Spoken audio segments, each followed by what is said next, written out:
For as long as some could remember, the nation of people had been oppressed by a powerful government and neighbors on all sides. Some of their own people had taken places of authority with that government and were considered traitors. Things had gotten so bad, many began to pray for a Messiah, someone to come and rescue them from their oppression. The land in which they lived was considered the Promised Land. Farms, livestock, crops, orchards, and vineyards. A land with special beauty found nowhere else on earth. Some of the spiritual leaders call this land sacred and blessed, and that it was given to them by their Creator. The government wanted to know how many people were in this land.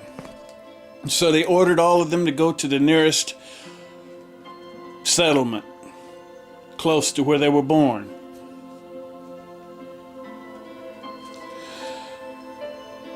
One night, a young man and a woman were traveling home to take part in this counting of their people.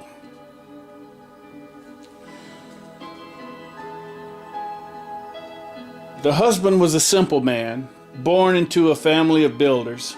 He made his living by performing labor with his hands. His wife, a simple woman, had no job, no place of authority, but she was deemed to be special, or at least that's what she was told by a visitor to her home one night. The couple, however, carried baggage of their own. A woman was experiencing an unplanned pregnancy, and at the time she was unmarried. Fortunately for her, a good friend of hers took it upon himself to act as the father of the child and raise it as his own after it was born. The couple traveled to a big town that the government told them to go, but when they got there, they could not find any lodging. It was all packed full. She gave birth to a beautiful son. But rumors abounded that the people in the settlement resented those that had came for the counting and had planned to kill them. So at first light, all of them left and returned home. The government saw these people as a nuisance, wanted to get rid of them at any means possible. There were some that resisted and fled into the forest and the hills to avoid this. That babe had become a young man now. He didn't follow the path of his father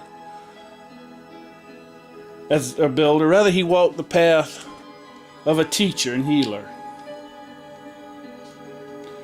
Now this young man stood before his accusers. He stood silent, staring into their eyes and wondering what would happen to him. He had been charged with the murder of a soldier. The killing had been done in defense of his wife, who had been raped, but the government believed otherwise.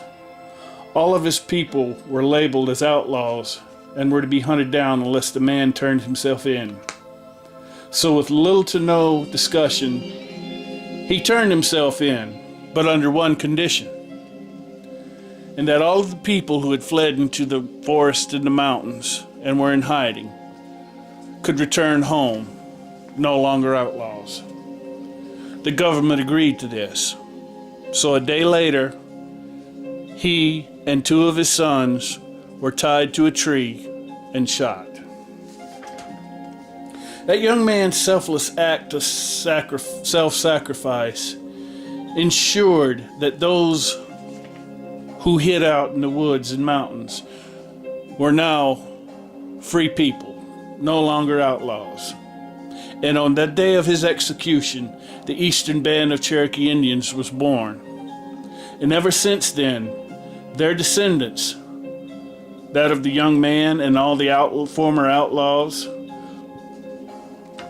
celebrate his sacrifice in private and solemn ceremonies during the fall. The town where this occurred was Bryson City, North Carolina. And the young man who gave his life so that others may be free